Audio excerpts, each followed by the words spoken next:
Asante sana kwa swali zuri sana. Moja ya vitu ambavyo Chadema wanavifanya kwenye chama chao ambacho tarehe 23 wamesema wanazindua mikutano yao na wanapokea wanachama wao, ndio ambao ni hawa kina Halima Mdee. Hawajazungumza ni kina nani? Watawapokea tu. Wewe subiri ifike tarehe 23. Watawapokea. Master unafanya wapo mtaani, waishi, watawapokea tu. Moja ya vitu ambavyo Chadema wanashindwa kuelewa mahitaji ya wananchi wa Tanzania wa karne hii sio ubabaishaji. Wanaamini Chadema wanaweza kuwahadaa wa Tanzania kwa namna yote, kama ambavyo wamekuwa wakifanya kila kukicha. Waliwahadaa kuhusu kuchangizo la Tundu Lissu, kuhusu gari nini. Fedha zilichangwa nyingi sana, nimesema kwa mawazo yangu ya msingi. Tundu Lissu huyu leo yeye anawahadaa wa Tanzania wakataa kufanya uchaguzi kama hakuna nini mabadiliko, kitendo ambacho sio sahihi kwenye nchi ya kidemokrasia ambayo yeye kazaliwa kama Tanzania.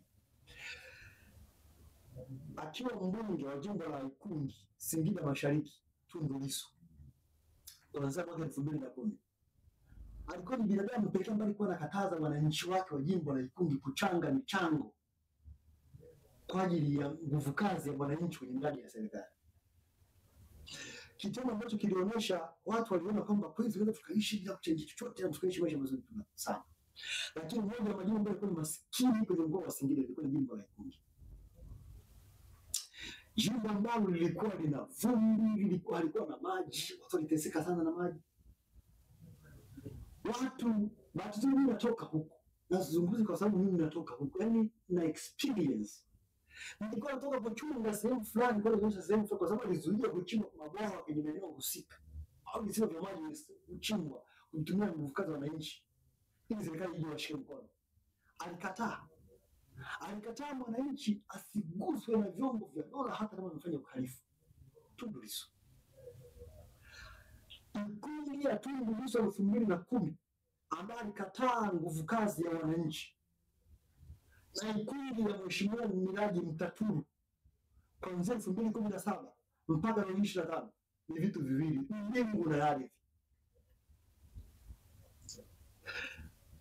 Ina slogan yangu ambao naikataa na naipinga pengine kwa Chama cha Mapinduzi inayosema uchawa. Namchukia mimi binadamu anaweza chawa. Na mimi sio chawa, na siwezi kuwa chawa wa binadamu yoyote. Mimi ni mzalendo ninayesema mazuri yanayofanywa na serikali ya chama changu na nchi yangu. Kitendo alichokifanya Lissu kutoka 10 mpaka kuondoka 15 ilikuwa ni unyanyasaji wa wananchi wa Ikungi. Alikataa mchango. Na kuja kushangaa leo hii Lissu amekuwa ni binadamu wa kwanza kutangaza tone kwenye chama chake. Watu wachangie chama, wachangie Chadema. Alikataa kuwachangia wazazi wake wanapoishi pale Mahambe. Akataa wasichangishwe michango ya serikali kwa sababu serikali ina fedha za kunanili. Leo hii anachangisha chama cha Chadema, anakichangisha chapa, wanachangia Chadema. Hiyo wafanye nini? Lissu ni tapeli fulani ambaye amekaa duniani anapambana kwa ajili ya kuhadaa wananchi wake. Yule bwana ni mwanasheria, nilikuwa nataraji anaweza kuwa na mapinduzi makubwa sana kwenye taifa letu hili. Lakini kwa mahala amehama ki. Kama ni do inaweza anapiga mbii. Amehama Tundu Lissu. Ikungi ya Miraji Mtaturu ambao wananchi imekuwa ni kipaumbele kwenye miradi kushiriki kwenye maendeleo ya kijamii. Kwa maana kwenye nguvu kazi unapokuja mradi wa serikali. Ikungi ya Mtaturu leo hii kila sehemu wana kisima cha maji. Kila kata. Ambao kisima kimoja kila gharimu zaidi ya milioni 100.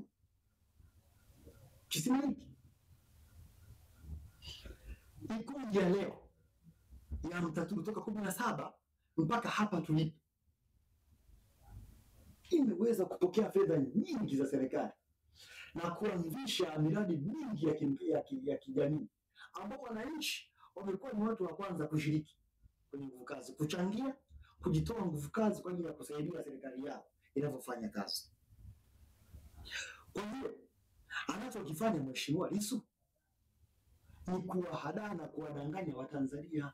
Kama atakosa engo ya kwenda kujipatia fedha, angefanya namna nyingine, lakini sio kuwahadaa wananchi wa Tanzania wamchangie kiasi kidogo kidogo. Wananchi wa kule Mahande kule, kule Dumili chini, kule Mjiti pembeni kule, Magungumota kule, wananchi wa kule Mwambiti kule, Mwanjolo kule chini, Chambala, Magonangili, leo unawahadaa wananchi wa Kisemvule pembeni kabisa huko Njilo, unawahadaa